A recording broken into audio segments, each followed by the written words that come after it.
భారతదేశానికి సైనికుల్ని చంపడం కాదు కరిగించేందుకు కుట్రలు చేసింది చైనా అంటూ ఇప్పుడు తాజాగా అమెరికా సెనేటర్ బిల్ హగర్టీ సంచలన వ్యాఖ్యలు చేసుకొచ్చారు.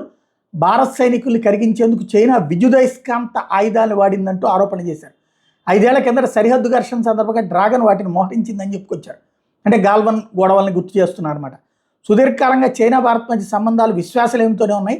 5 సంవత్సరాల క్రితం వివాదాస్పద సరిహద్దు దగ్గర ఘర్షణ పడ్డాయి. అప్పుడు చైనా విద్యుదయస్కాంత ఆయుధాలను ఉపయోగించంటూ బిల్లు వ్యాఖ్యలు చేసుకొచ్చారు. భారత్ చైనా సైనికుల మధ్య 2020లో గల్వన్ లోయలో ఘర్షణ జరగడం, ఈ టైంలో ఇరు దేశాల సైనికులు రాళ్లు కర్రలతో తలబడడం, ఈ ఘర్షణలో 20 మంది భారత్ జవాన్లు అమరులు అవ్వడం, తమ వైపు 5 సైనికులు మాత్రమే చనిపోయారంటే అప్పట్లో చైనా చెప్పుకొచ్చినటువంటిది.